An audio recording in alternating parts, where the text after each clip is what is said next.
We're seeing in Asia and all around the world now dramatic changes in the food environment that's having an incredible influence on people's health, on what they're eating, and therefore on their health. We're seeing an unfortunate circumstance at the moment where we've got what we're referring to as a double burden of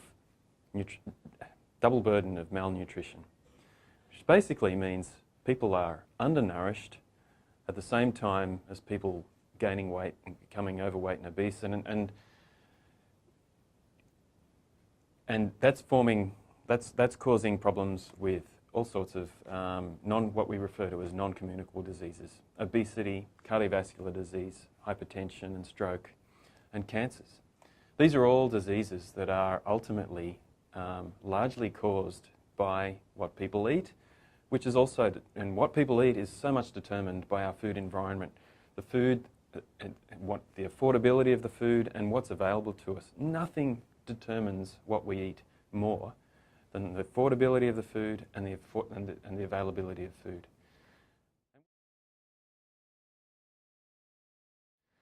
And we're here this week particularly to discuss the kinds of policies that influence that food environment, including the actions that government can take to influence in those key attributes of our food environment: affordability and availability.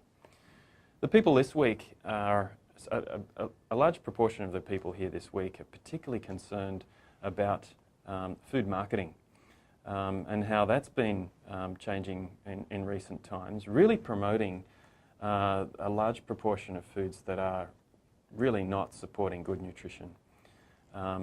Foods that are basically empty calories, crap. They're foods that are not in any way supporting, addressing the one side of the double burden of malnutrition. They're not supporting children to be better nourished, but they are enabling children to become overweight and obese.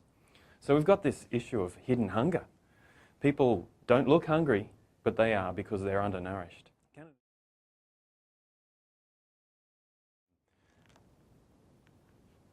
In countries across Latin America, the Middle East, Africa and Asia, we're seeing people really trying to tackle these issues head on. For example, food marketing, taxation of sugary drinks and other unhealthy products, how to label the products so that consumers are better informed and understand very easily what they're eating, what's in it, and the potential impact it's having on their health.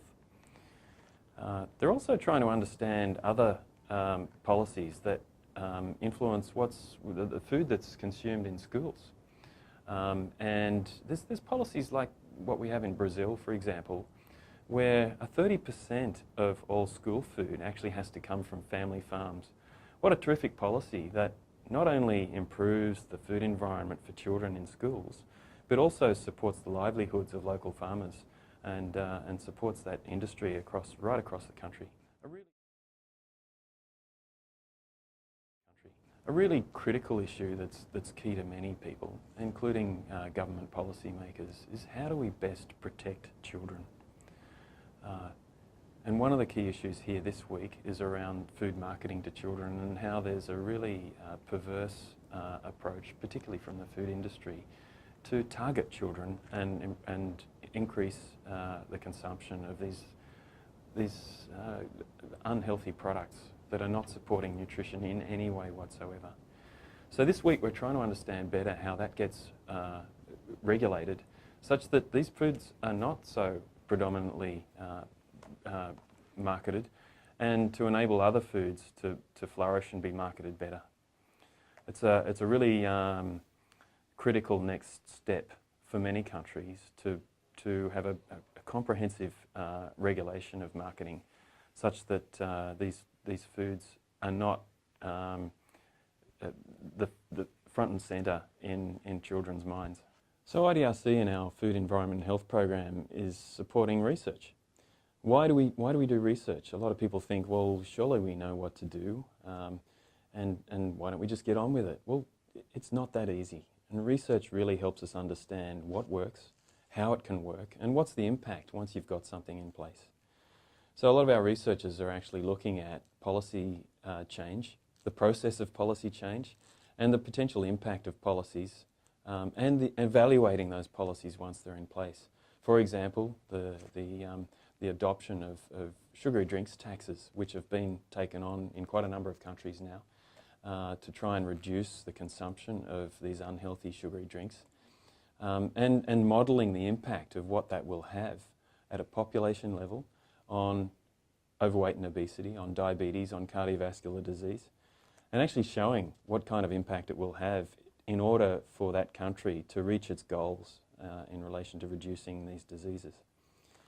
And once those policies are adopted, they're in a position to actually evaluate that change, to look at consumption changes. What's the impact on employment, for example, the impact on the economy and revenues, but most importantly, the impact on health. That's what they're unveiling through this kind of research. And they can do the same for to evaluate the potential impact of marketing regulations, for example, or on labelling of food products. They're also interrogating government policy to try and understand, are there discrepancies between our goals in health and our goals in trade or in finance, for example, or in agriculture? There's not always good coherence between these policies. And if a government really is serious about improving the health of their population, they need to take a close look at some of these discrepancies that lie between the different sectors of government.